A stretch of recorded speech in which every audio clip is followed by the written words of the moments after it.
All right, what's going on, everyone? Welcome back to another Aether Hour. We have two returning guests this time. We've got Tyler, who is our narrative lead, and Dean, who is our game design lead. So what we thought would be an interesting discussion this time, because they've never been on one of the podcasts together, is to talk about narrative design, because they've had to do a lot of collaboration in terms of Tyler writing story stuff, passing it along to Dean, and sort of figuring out how we're going to get, 300,000 something odd words into a video game and make everything work. So I think maybe that's like a good place to start it off. Just can you tell us a little bit about your guys' process over the years of like how you guys were collaborating, especially because Dean, you're coming all the way in Australia, we're all remote, and we're having to all kind of work together on the internet. It starts with taking any opportunity to, like you've captured in a word there, collaborate. So probably the beginning was, I don't know if you'd characterize it as a lot of fun, but not a lot of productivity. But Tyler and I just talking at length, because by the time that we came onto this project, Seismic already had some really good ideas for the lore, really good vision for like the world that we were going to realize through a game. And so part of it was just selfishly trying to learn as much as I could about this and not get ahead of it. Not try and come up with a game before I understand all the machinations and the ins and outs of the story and the world, and just let it start to come together kind of naturally. So plenty of collaboration and listening and asking questions. Asking questions is always very important.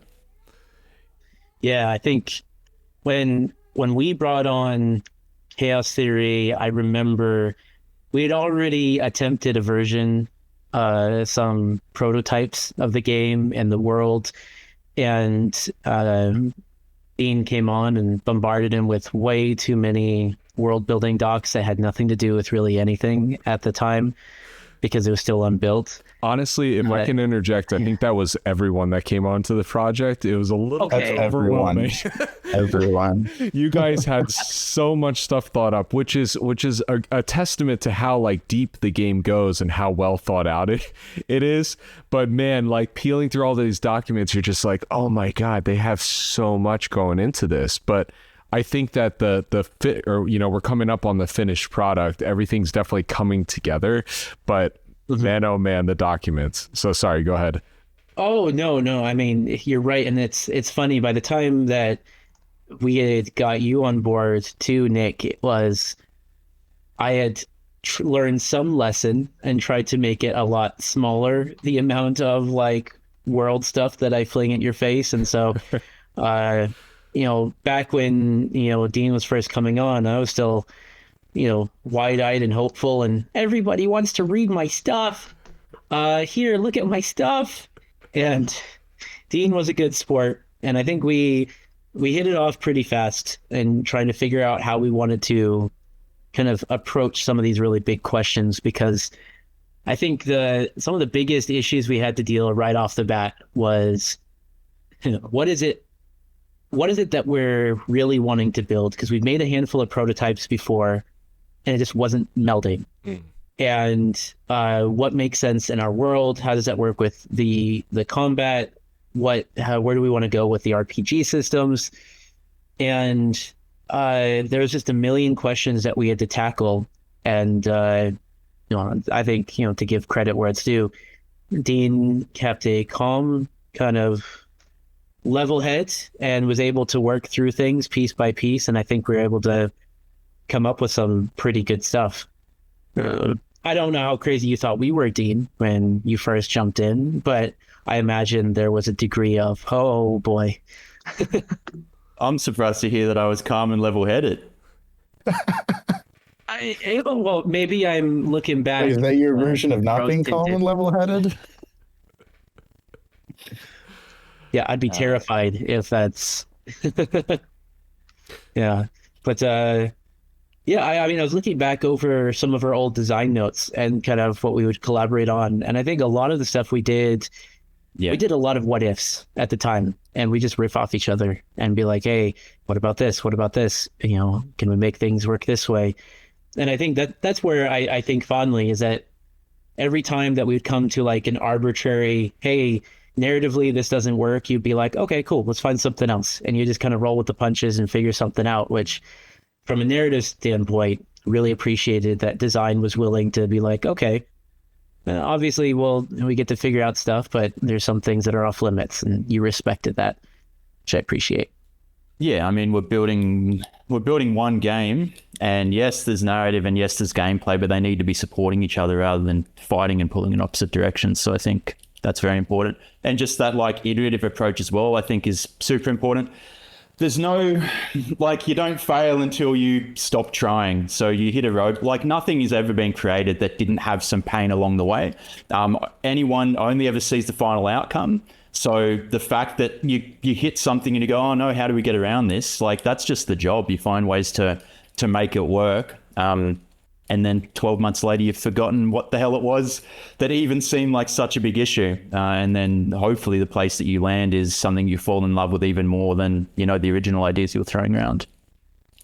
Yeah, game dev, it's like one giant puzzle. And I've learned that in my time developing as well, where like you'll come across these roadblocks that feel legitimately impossible and you'll like lose sleep over them.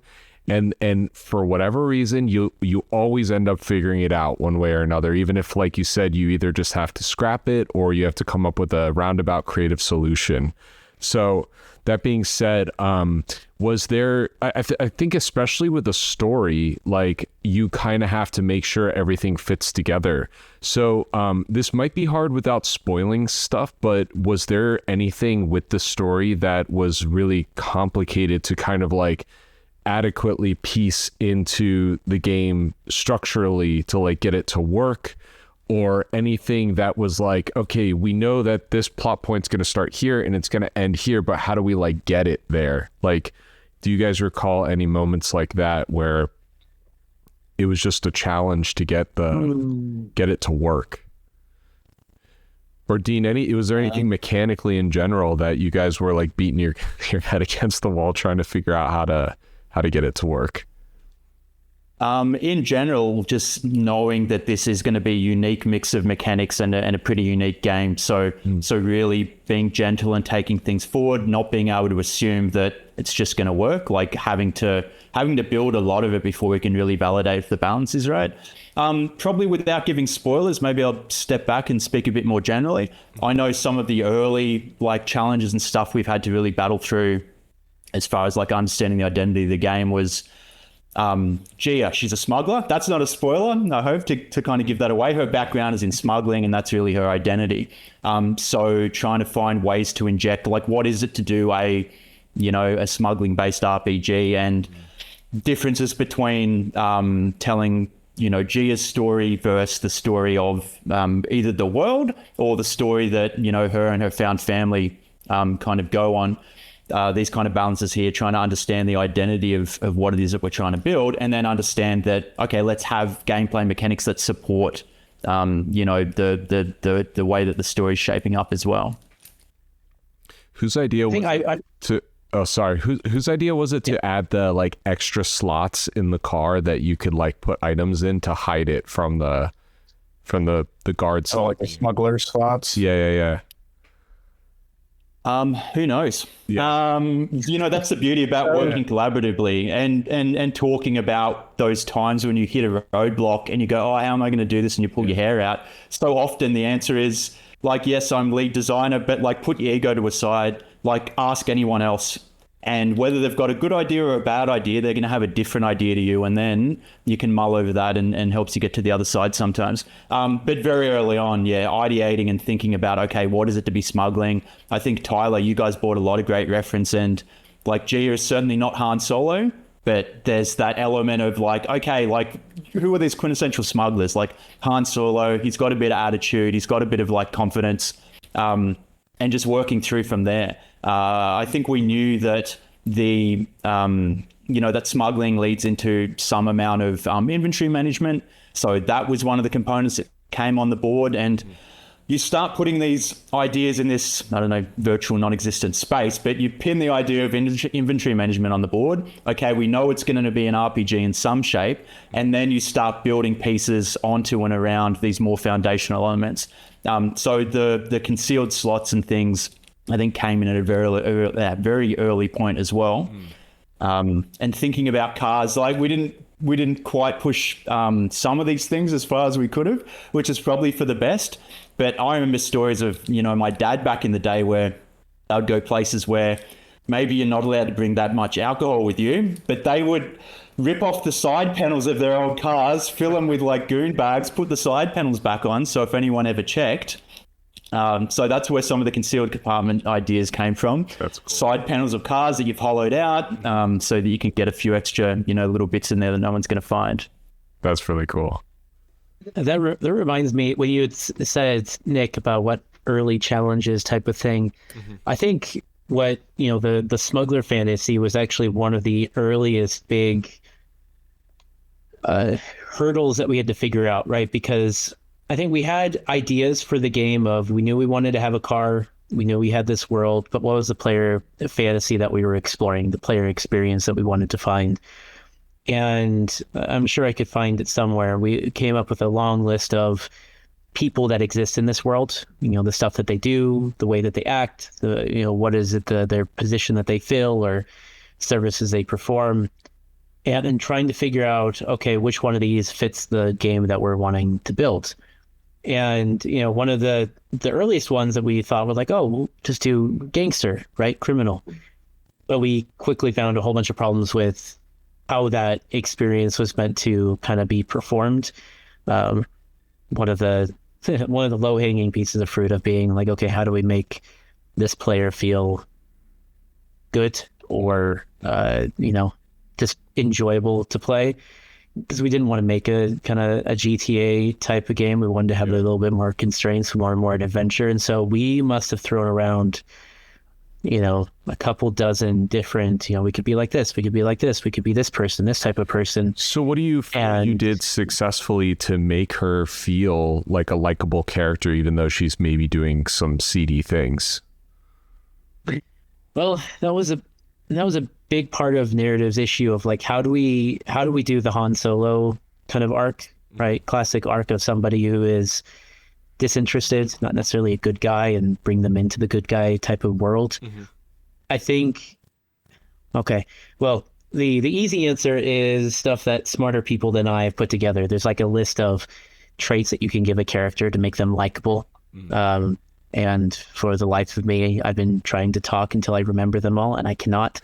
But there's a list of like, you have to make sure that they're like, they're determined or dedicated, or it's a handful of them. And if you do these things, then the character will be likable, even if you have to make them do bad stuff. We did the hard approach, and we're like, let's come up with stuff from scratch. And I think what we did was we had to give her, we ended up giving her like an aspiration, a dream, something. Give her something that people can relate with, in that she wanted to just to get out of Dodge. She wants to be gone. She wants the whole thing to be over. She's exhausted. She's exhausted of scraping by, of surviving, of scrapping, of just trying to make it. And then she just wants it to be over. And I think that's it's a relatable type of setup that, when put into weird, morally gray dilemmas, that helps underpin that. Even if you do, let's say, the more mercenary choice, right? You're being Han Solo asking for money, or Geralt of Rivia being like, screw the monster, I'm getting paid. You can do that, and it still makes sense within the broader context of the character. And when it came to design, I think Dean was, excellent in kind of supporting that fantasy of how do we enable somebody who is stuck in the underworld and wanting to get out, and working on building out secret compartments or building out checkpoints. At one point, we talked about putting pigeon coops around the city for very important mechanically necessity. Nothing to do with us having watched John Wick recently at all. This is pure coincidence. So yeah, I think that's where we started from. We knew we wanted to do Smuggler. We wanted it to be like, hey, let's get out of here. Let's make sure we provide these choices, and design was able to help figure out how that can actually manifest. So in writing Gia, a character who has a little bit of moral ambiguity, she's a smuggler, she's done some bad things. Can you make choices along the way that would corrupt her? Like, could you successfully corrupt her, or are you going to run up against something at some point that will stop you from turning Gia into a bad guy? So, yes, but with the caveat of it's not that clear cut. In that, earlier I referenced The Witcher, right? Geralt has a lot of different ways that he can approach the moral decisions in his life. He can be the bleeding heart, help everybody, screw the money. I'll just go to the slums and raid all the boxes and get a whole bunch of coins, so I don't need your money anyway. Or he can be the pay me to kill the thing, pay me more, I'm scary, the society hates me, our type of thing. And then you can get different endings and different responses to that, but ultimately you're still going to save Ciri or trying to save Ciri.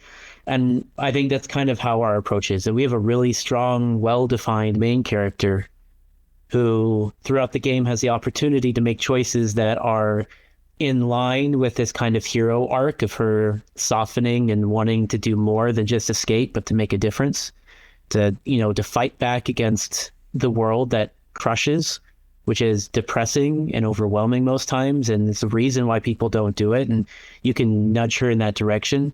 But we don't go so far as to say, I give up, the world is too awful, I'm going to sit in my bed, I'm going to just go kill people and get paid and yada yada.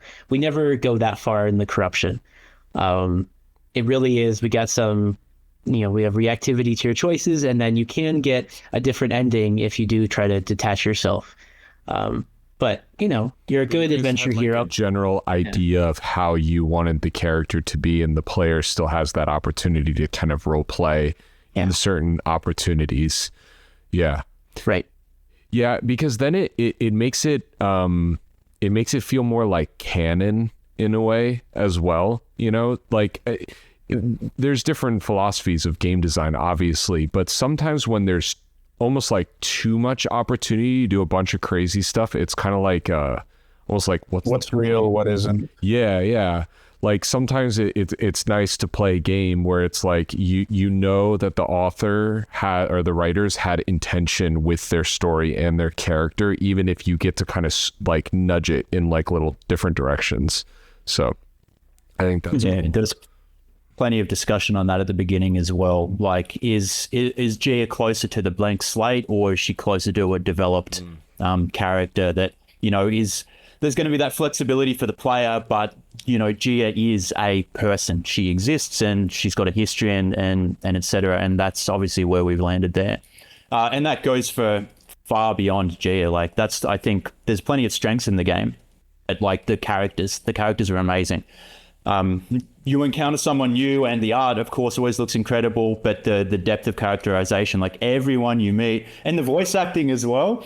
I always get excited about this, even though I've been building the game for so long. Oh, and now I don't know if I'm allowed to mention, but like the soundtrack, I've been listening to that on repeat. So bleep all that out if I can't say that. No, but yeah, you meet a new character. It doesn't matter you've got no idea sometimes whether this character's about to have a terrible fate and disappear off screen, or if they're going to be around for a while. Like, everyone is realized so well in both the writing, the art, and the voice acting too, just across the board. Really great to explore that world and meet people, and they've all got that same kind of depth and thought and realism that underpins Gia too. So good work, Tyler and team. Alex has a question in the chat. He says that mini games tend to have sort of a trade-off when deciding to take a less reputable choice, like giving more resources, money, or making the game easier in some way, while some choices that make the world better, while making choices that better the world or direct you towards good endings take resources away. During the writing and design of the game, did you have any ideas like this in mind, or were you wanting to avoid those general tropes? Oh, that is a tough question. But I think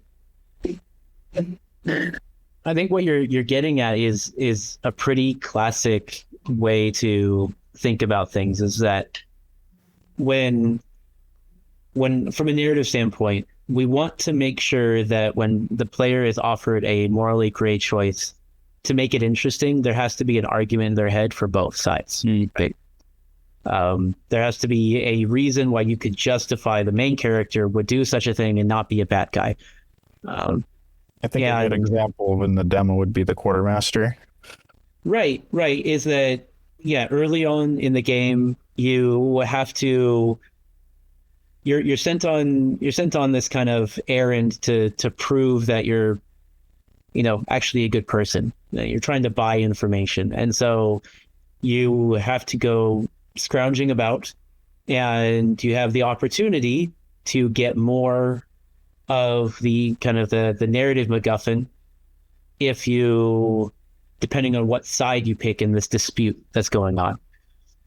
And on one hand, we have kind of this gruff, disheveled, almost arbitrary personality quartermaster who can be cruel, but he cannot be. And you just don't know where things lie. On the other hand, you have this more straight-laced, easy to predict and understand kind of almost secret police type character that you can fall in with. And depending on which side you choose, narratively has outcomes. And I think, so from that perspective, that's what narrative builds out. And Dean, like, you can talk about how design went into kind of balancing rewards. Yeah, no, certainly making those considerations. I think you nailed it at the start there, Tyler, which is that it's a bad choice if 90% of players, take A over B. So making sure that the choices are always balanced. I think the quality of writing and some of that like moral ambiguity really helps there. Different people are going to read the same question or face the same problem in kind of different ways. Mechanically, we've definitely lent into that. We've got the heat system, which feeds into skill checks, which feeds into like combat, the amount of combat that you get, and feeds into how tough or how easy a time, like the White Street, I'll just talk about White Street, but like the White Street guards and the White Street checkpoints, they're going to go a bit easier on you if you've been keeping a low profile. So the more kind of noise you make while you're on the island, which might be the more the quicker and dirtier solutions, gets a bit more attention, and that attention means that you're cruising around, looking to just get to point B, and suddenly someone's pulling you over and going, "I recognize you." We've had reports of some brash woman making some trouble. So what do you want to do? Some more skill checks, or there's like try to outrun them? A max out to the heat? I don't think I've ever got it. There is. Okay. Oh, no, well, and truly there is, yeah. Heat's actually a good point in which design and narrative have both had to come together, because heat is it's a mechanic that affects the combat, it affects like the enemies, but it's also something that is very much integrated into the narrative, the dialogue choices. So what was the narrative design like coming together, like when trying to figure out like, okay, we have this system heat, or even coming up with a system of heat, and then how do you make it balanced across so many different parts of the game that are quite different from each other? Where's the starting point? Hard to say. It's all a bit cyclical, but we want to make the best game that we can here. We've got a really good opportunity. All the ideas are really strong. And so some of it was like, what can we layer on, or what can we add, or what's missing? What's going to complement the pieces that we've built? And that's a little bit where the heat system came from there. Knowing that it's an RPG, knowing that yes, Gia is a character and all of that, but we want to have choices, we want to have consequences and things. So even there's plenty of flavor choices. Like, that's a great thing about this as well. You get to sort of direct Gia in your way, or decide how she's going to engage with a conversation with like nearly anyone actually that she converses with. You get a chance to nudge that one direction or the other. But even the different way that you might say hello or answer a simple question can have small follow-on effects. If you're a little bit rude, just to save a bit more time, "No, I don't want to listen to the rest of your story, just, cut to the chase," that might be enough to grab someone's attention and knock your heat up a little bit. So finding those ways and those small, easy opportunities to tighten that integration between the narrative and the mechanics that are happening as well. Yeah, I think when we were putting together the heat system, I think it really was born out of a narrative. We were wanting to do more with kind of the RPG stuff, and us working with design to come up with solutions, the type of things that make sense. Because, you know, how do you create trade-offs in the game is you have to have currencies of some kind, right? A variety of currencies. And by that, I mean, not strictly money, but just resources of some kind, whether it is literal cash or scrap or a meter or reputation or value or a story. Even we need to have something that you can add one, take away the other, vice versa. And Heat was born out of both narrative and design being like, we need to add something here, we need some more variety.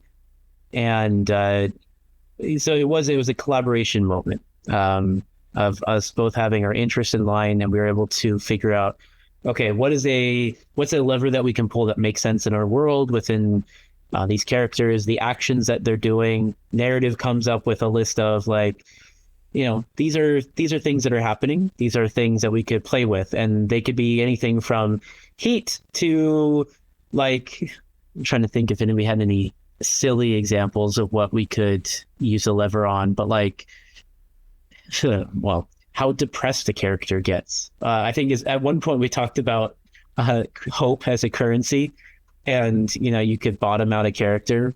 But that was just like, this doesn't feel good. I don't want to write this. I don't want to. And so we came up with all these ideas, and then we kind of just workshopped until we found one that fits. And having heat means that we get to interact with the world, right? So it begs the question of, you know, having checkpoints. And if we have heat that can go up and cause consequences, we need a way to bring it down. And so we have safe houses, which we need to then, you know, narrative needed to wrap up and justify, exist, how it, you know, why it's there. And so it was a back and forth saying, we need this. One side asks for something, the other side, you know, justifies it, builds it out, back and forth. And that's why I think, you know, Dean being such a great guy made this conversation really easy to kind of have that conversation and come up with the answers. I think it was also a good, eloquent solution for in being able to incorporate more combat, because I feel like when I first got on the project, that was a discussion that was being had, and I think the heat system wasn't even fully implemented like all the way, especially the way it is now. So yeah, the fact that you guys built this like amazingly cool tactical car combat system, it's like a way that if someone wants to do that more, they can take those opportunities to kind of like rack up their heat and, you know, go do those fights. It's a solid build. Go in with high people heat. love that. For trouble. Yeah. And that's the heat has its pros and cons. There's advantages to, you know, keeping under the radar, but then there's also some advantages to going out a bit more aggressively too. Something we spoke about early was the idea of having players just like go with the punches. Thinking about, you know, smuggling, you know, movies and stories and things where, you know, there's the best laid plans, but at some point they start falling apart, and it's just a matter of you've just got to go, and just get yourself out of there back to safety if you can. And the heat system helps reinforce that a little bit, because you are getting buffs or debuffs on certain skill checks based on your heat level. So if you sort of draw a bit too much attention to yourself mid-mission, you might decide, like, regardless of what the way that I like to play, the only way we're going to finish this is by just doubling down, and that heat is going up and up and up, and you know you're causing more problems for yourself further down the line. But going with the punches rather than, I don't know, stop and retry because, oh no, I made a decision or I got a consequence that I didn't like. Making sure that even if you've got that high heat, there's benefits. If you're keeping your heat low, there's benefits. And then some players who are very careful will keep their heat just nice and managed right there in the middle. I mean, that's an aspect of our game that is definitely different. Like failure is not necessarily the end. I mean, unless you blow up in a car combat, then you might need to resave or reload. But going through the dialogue skill checks, whether you get heat or lose heat, it's not the end. You'll have a different flavor, a different consequence, a different trade-off that ultimately happens. Yeah, I have recently been playing through the game, and in Act 1, there is an opportunity where you might want to have some high heat. And so I replayed a couple of encounters to make sure that I went into the wind skipping scene with high heat for a reason, and I won't go into why, but it was fun to then like have to, when I restarted in order to go in with high heat, then, I skipped the safe house and ended up with a few encounters on the map where I had to, bust through the gates or, get through this check. And one of them was like, win in 6 turns or something. And I kept dying after 5 until I finally decided that I was just like, okay, I'm going to avoid the combat as much as I can until the very end. But because Gia kept dying. So I did that, and I finally got into that scene with my high heat and my +2 to my brass skill check to do the thing that I wanted. And so that was a really satisfying moment in the gameplay. Okay. Well, and I doubt this will be clipped, but fun little fact about history. So for those of you here,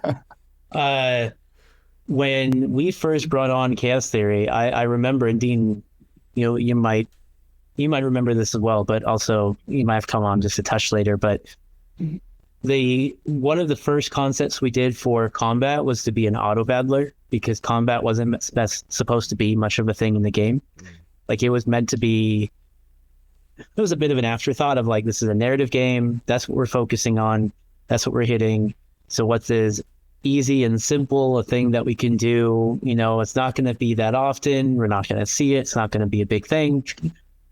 And then as we started getting into it, we're like, no, let's build this out. Let's make it more. And it kept building and building and building. And so, yeah, much, credit to design for actually building a combat system that doesn't feel entirely hodgepodge together. It came together despite the earliest version being like, maybe we just get rid of it. But I think that's where the conversation between narrative and design became so important, right? Was that we were building out the game. Narrative's like, okay, if we're going to make car combat work, these are the things we have to work within.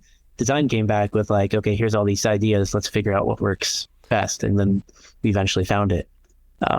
It's funny how there's a seemingly small idea can spiral into something that just adds layers, because the game has to be consistent, with itself. Yeah.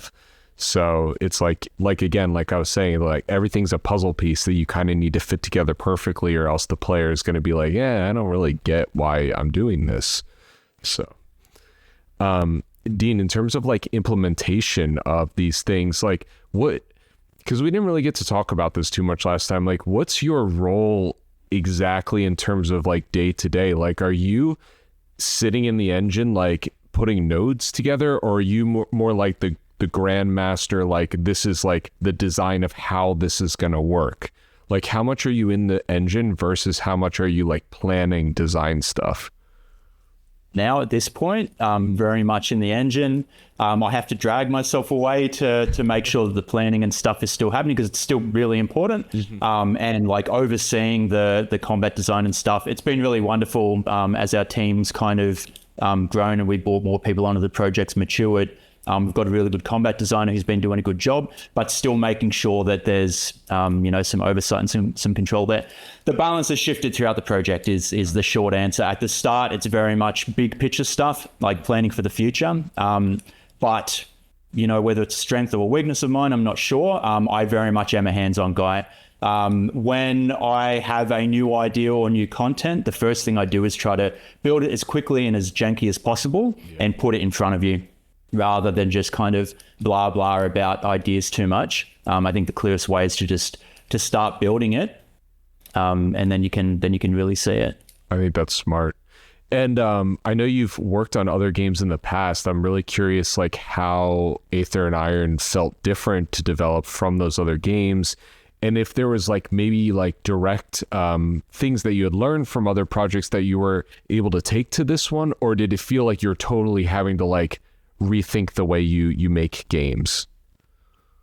So we've made all kinds of games at Chaos Theory, but a lot of the work that we've done, stuff that I'm actually most proud of, is like more serious games. So we've done games with like the UN and some other government agencies and stuff, to build really cool things that help, you know, train people.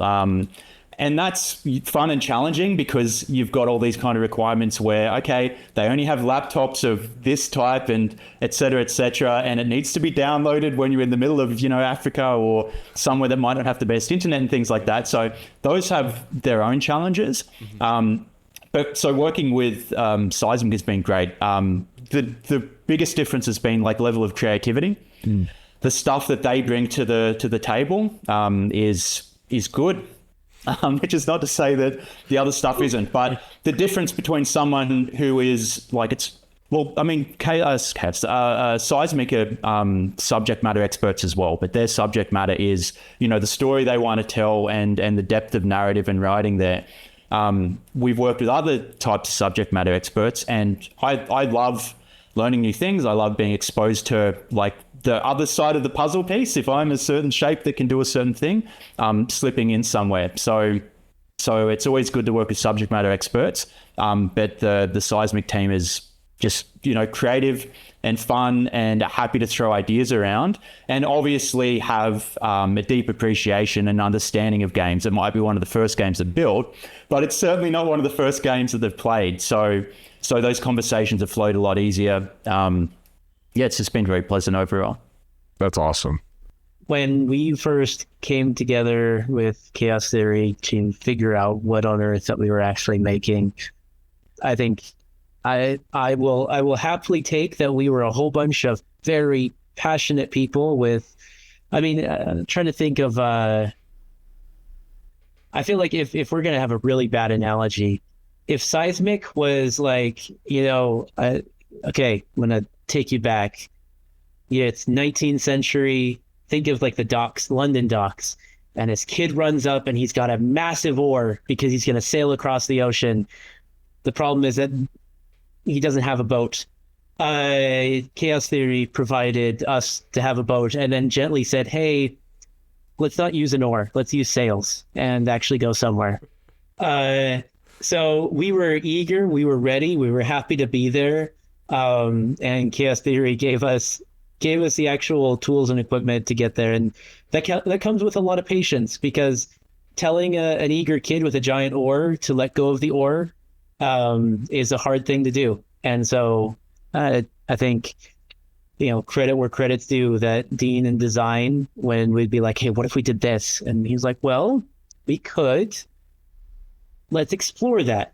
And we were able to come together. And I think at the heart of the relationship, you know, if we're talking about how narrative and design can work together, you know, there's a lot of different things that you can do. Like, how do you have a conversation? How do you communicate what, you know, your steps? But at the end of the day, the people you work with are the heart of it. And I think just having genuinely good people, not to speak for myself, but for Dean and the others on the design team, who were patient and kind and compassionate and genuine, that goes a long way to actually getting something done. So, yeah, there you go. There's me singing praises while you found your question, Nick. So I want to ask you guys, when you play Aether and Iron, how do you guys usually invest in your skill tree? Like, what kind of player are you in the game? I personally try to be as naive a player as possible. I'm just trying to be the worst player I can, so at least I can be getting some good, balanced feedback and understand that experience of the player who might not have read that tutorial or might not have understood that bit of information, because I don't know, we're all busy and sometimes we might skip something, or sometimes I'm the kind of player who goes, yeah, I'll just read that later, and maybe not fully internalize it. So making sure that, I just play as naively as possible because we've got a lot of experience with the game, and it's very easy to over optimize and learn the wrong lessons sometimes when you're looking at balancing in particular. Yeah, I mean, tutorial like a designer. Yeah, play like a designer. Know which decisions to pick all the time, and No, I was asking QA some questions just recently because they've been, as much as I try to, I'm really hands-on, so I'm going through and fixing bugs and all kinds of things, but I'll be trying to, as I'm fixing bugs, not just jump in and fix that one issue, try and organize my day or my week so that I know, which chapter of the game I'm going to be playing through, what bugs I'm going to be hitting along the way. There's follow-on benefits from that because it means that as you're fixing the bug, you can then go and immediately play test it. So that kind of takes a bit of work off other people's hands as well, and gives you more time to experience the game. But there's a lot of game to get through, and especially when you're taking that pace, fixing every little thing you see along the way or improving everything. So having conversations with QA who are just day after day. We've got a guy on our end at Chaos Theory, and there's a full QA team on the Seismic end as well. Our guys just been doing finishing the game every day, 8-hour days, and absolutely rushing through. But I'm asking him certain questions, and he's like, "Oh, I can't give you the answer to that because I know all the choices to click to optimize for." So he very much is the expert now. I'm like, dude, there's a lot of choices to be making there, and the fact that you've memorized all of the ones that you like is really something. That's crazy. It's like, how do you keep all of this stuff straight? I know you guys have tools that you use. You guys are using dialogue system for Unity, right? As your kind of we've got dialogue system within Unity. Artisy is the kind of collaborative or the more where the words go in. They go into Artisy, and that's great because, Tyler's team can be working and looking at that stuff. We can also be working from the same place. And of course, we're injecting all kinds of bits of logic and, different skill checks and things in there. When we're playtesting something and we go, what, really? That shouldn't have been a medium check. That should have been a little bit harder. It's Artisy where we're tweaking some of those numbers as well. I see. But is it the dialogue system is where you're actually connecting the choices to each other? We've built some of it's off the shelf, some of it's customly coded. Gotcha. We've built an import system so we do as much of that as possible in Artisy. And that's part of knowing that we're going to be on a project for a few years, knowing that it's going to be collaboratively split across, across the world. Really making sure that we have kind of good tech solutions. And so as much as we can be doing, really we wanted narrative to have control over everything that they needed to. And so having it all in one spot, all in Artisy, kind of made a lot of sense there. We don't want or need, half the work to be done in Artisy, and then now you've got to load up Unity and do another little bit. Kind of allow narrative to work all in one spot. So that's how Artisy served us. So you can, and then we hit a button and the import occurs. Gotcha. So you can work in it without even having Unity open is what you're saying. That's cool. Yeah. And it's tempting, right? But it's tempting, but then you don't get to see the content. You need to, that's the challenge. It becomes easy to author things without then playing them. Mm-hmm. And the reality, we don't ship Artisy. We ship the game. So as beautiful as it might look in Artisy, you still need to go through and see it in game and get a real sense of the pacing and how it all comes together there. Yeah. Was there any major things you guys learned about pacing during this project, especially since it's so narrative focused? We talked about the heat system, but were there other things that you guys tried to introduce or implement to break that up? Did you have a philosophy on, every so often we're going to encounter X, Y, or Z kind of thing? We had ideas very early about what the core experience would be. So when you, come home from school or work and fire up Steam and hit open on Aether and Iron, what do we expect to happen? Are you going to play all night? Are you going to play, a little hour chunk or something like that? So we started from thinking about who's our player going to be and what's that gameplay experience going to be. And that has really shaped the size and the shape of some of these missions. Many of the missions interconnect and build to something bigger, but and you fall in love with the game and play it all night if you'd like. But also there's a really good bite-sized chunk, which is to go and complete one of the missions. And then you get a sense of like narrative completion there. So making sure that in that, I don't know if that's one slice of the pizza, that you get a bit of pepperoni, you get a bit of mushroom, you know, there's narrative, you're going to some new places. We try to get a combat or two in there during each one of those sessions. The heat system comes and helps us as well, because thinking about, you know, what's the nature of the game going to be? What's the nature of the player it's going to attract? Combat was really important, getting that balance right and allowing the player to modulate that experience themselves. Some players I think every player is going to be really here for the story, but there might be some players who are like here for the story and the world and those pieces alone a lot more than they are for the combat. There's certainly going to be players who are deeply invested in that combat. So making sure that you as a player get a choice of, do I engage in more combat? Go for all those optional things, run around with a lot of high heat, be aggressive to the guards who say, you know, what's your tone, versus the players who try to avoid that combat in order to have that more streamlined narrative experience. The fact that we have things that I love is player choice always. So the fact that we have so much combat, even if you choose not to engage with it, I just love that so much, because you're making the choice to not engage with that rather than just following the linear path. And suddenly you know that around every corner, you know, if I make the wrong choice here, or should I do the brash ballsy thing, or should I, you know, kind of play nice, knowing that if you do some of these, what are really kind of flavor choices, that can lead you to combat. So suddenly now for the player who doesn't want to have combat, there's a bit more choice going on in there, and a little bit more care that needs to be taken to actively avoid that rather than just the absence of it altogether. And I think along with combat, something else that kind of buffs out the time in between narrative segments is just like the mini game, if you will, of like customizing your car. You know, it's like you're going to shops, you're buying stuff, you're equipping things, all in the hopes of like having that, you know, upper hand in the combat. And then the other kind of main feature is like when you go to a new area, I don't want to call it like point and click adventure, but there is things to like click on to get like little tidbits about the world that doesn't just feel like, you know, it's the people talking, you know, sort of segments. So was there anything you guys did in particular to really think that through? I know, like, coming from the art side, there was a lot of back and forth in terms of coordinating with the team to like, oh, there's got to be a lamp in this one spot because we're going to be talking about it when you click on it, or, you know, whatever that might be. What was that process? Yeah, I'll just say quickly, we set really aggressive goals, and then as we understood the game that we're building, looked to achieve them. So one of the things we spoke about a lot early was exploration.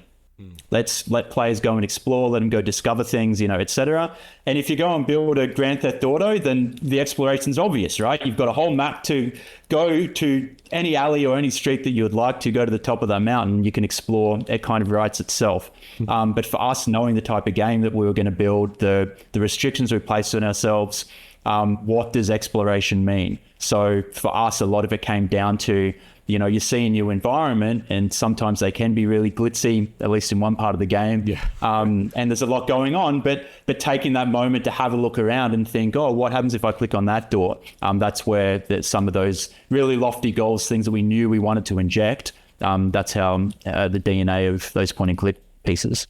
And Tyler, do you feel like you hid anything away that's like, if someone was totally just skipping that stuff, they'd like be really missing out on an experience? Oh, yeah. I mean, when we were building out the environments, I think it was really important to us to try to inject as much world building into what you're seeing as possible. And so just from a visual standpoint, there's a lot there, but then also with a lot of the POIs that we have, their multi-click thing where you can click on a part of the environment and get different responses based off of how often you do it, or in some cases, the order that you do it. And so and we know that 95% of people are going to miss that stuff. But the reason that we put it in there is that it was important for us to make the world feel alive, to feel real, to have things that if you did want to study a scene or the elements in it, like, you should come out of it with something interesting or valuable or worth pulling. And I think there was one that Cody played during the train sequence, for example, that like it was a broken crate, and it's like you could do a dice roll and potentially get an item from it. You know, like you're giving opportunities to like it, right? What didn't that happen? Yeah. No, I think this is where I think design and narrative intersects for sure. Is we have a lot of what we're just calling loot POIs, here, areas and environments where there's small little challenges where the player or Gia gets to, you find something, and if you play your cards right, you get something valuable out of it. And I think a lot of those were, to peel back the curtain, a lot of those were added after the fact, where we had the environments built out, we had the systems built out, we had the characters and the story and the scene.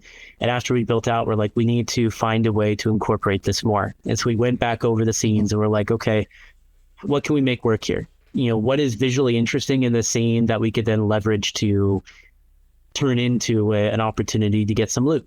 And so that was creatively challenging, for sure, to kind of retrofit it. But that's just a lot of game design of going back afterwards and we need to make this better. I feel like that's one of the most fun parts of the development process, though, because it's almost like you finally get the opportunity to play with your own game, like play around with your own game. You're like, I already have this stuff built. Let's see what we can mess around with the things we've already built to like make it better and more fun. And I think some games might get a little bloated with that kind of mentality, but if you keep it like tight and focused, creep is the thing. Yes.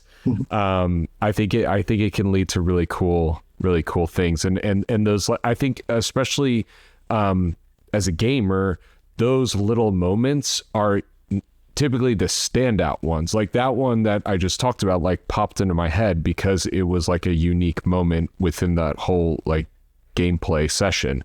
So yeah, I think that kind of stuff is great.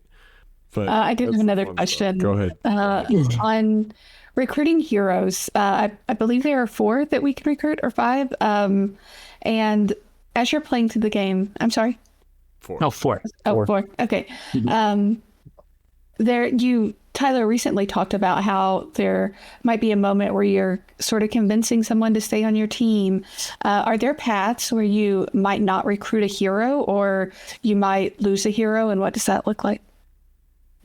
Okay, well, I'm going to be entirely selfish for a second, in that kind of, I wish I could be like, yes, there's this grand plan and philosophy for why, the heroes exist the way they do. And the reality was we wrote 4 heroes and we wanted the player to see them all, and we like all the heroes, and we're like, I don't want to write this whole character, give them an entire arc for a third of the game and be like, the player can just ignore them. So there's that selfish element in there. Absolutely. Now the proper design, I'm sure there's a proper design response to that, but yeah. But the reason, I think when we were talking it through, of how to engage the heroes, one thing that was important for me and kind of the narrative side, the creative side of the team, was that we wanted these characters to feel compelling and real and interesting. And we want the player to have the opportunity to get to know them, because each of these characters kind of shines a light into the world in a certain way. They expose a new corner, facet, history, culture. And again, selfishly, we wanted to expose the player to all that. So as of now, the characters we have are people that you can run into and that you stay in your party, or you can keep in your party. Now, the one caveat I'll give is that you'll be able to make choices for some of these characters that kind of determines what happens after the game. So because each hero has their own epilogue. So there might be some characters where you're just like, you know what? I don't give a hoot. I don't care. I'm not going to equip them to the party. I'm going to pretty much ignore them and not give them the light of day. And then you'll get an ending that kind of reflects that for that character. So in that way, you can tell somebody to just buzz off. But during the game, unfortunately, you have to be a little bit of a good guy and not just tick off every person willing to help you. So yeah, there's the honest answer to that question. But I think the reality is that none of the characters are superfluous. Like everything's really tightly written and integrated. And yeah, I don't know if you were to pull one out for some portion of the game. I think there's parts of the game that narratively wouldn't be functioning. So they're all really well integrated. And I think that probably leads to some of that decision of, well, no, we'll hit them all, as part of mandatory steps. Nice. Well, Cool. Well, the game is coming out very soon. If That is true. It watching is. hasn't seen, the game is coming out March 31st on Steam. So whoever is watching this should definitely go and wishlist, because that would definitely help us out. Is there anything you guys want to say now that we're coming up on launch? Anything that the players should be particularly excited about or looking forward to, or just any other behind the scenes things that you think would be cool for them to know going into playing the full game soon?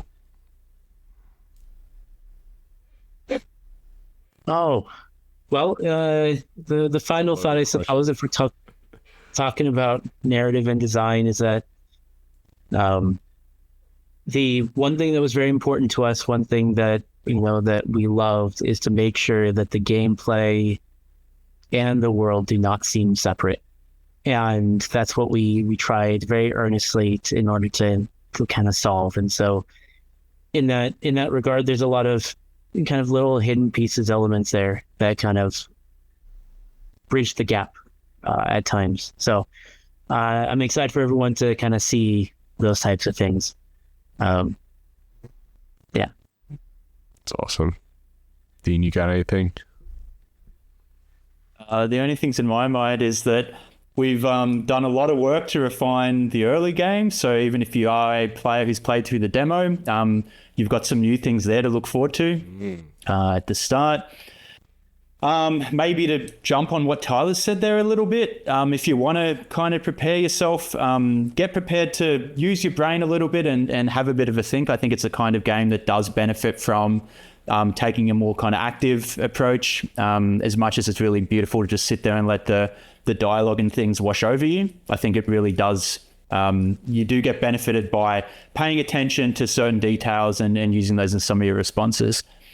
And then I guess March 31. That's the other thing that you should keep in mind as well. Definitely. Oh, yeah, buying the thing. Me over here just being all this, like, appreciate the art, love the art, enjoy the art. Dean's like, yeah, or make money. All right, yeah, let's. Well, no, I don't care about the money. What I care about is what we get to do next with this world, Tyler. Yeah, that's not fair. to spoil any potential future things there. But 100%, the more that, if you haven't wishlisted, go and do that. If you haven't, I don't know, prepared yourself to, where's your reminder? Go and get that sorted. The more support that we get, the more that we can be doing. So many ideas that have been left on the floor. This conversation, Tyler, has been bittersweet. So many, I would love to just start talking again about like so many of those early ideas, so many things. We're really proud of what we put together. I think we've got a really nice tight package. Everything kind of serves a purpose there.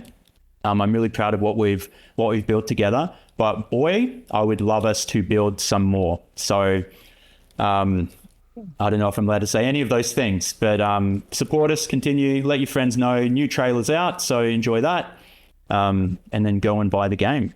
Aether Iron is not the end, it is the beginning. That's right. Awesome. Well, thank you so much, guys, for joining us, and thank you to who's watched us live. And just know we'll be back next week, same time on Discord, and you can join us live and hang out while we talk about game dev. So yeah, thank you. And if everything is done right, next week should be a bit of a special one. Yes. Wow, serious. Perfect. Oh, there you go. Excellent. Yes. Awesome, guys. All right. Yeah. Join us on Discord. Subscribe here on YouTube. Go wishlist the game. Do all the things, and we'll see you next time. Yep. Cheers. Thanks, everyone. Yeah.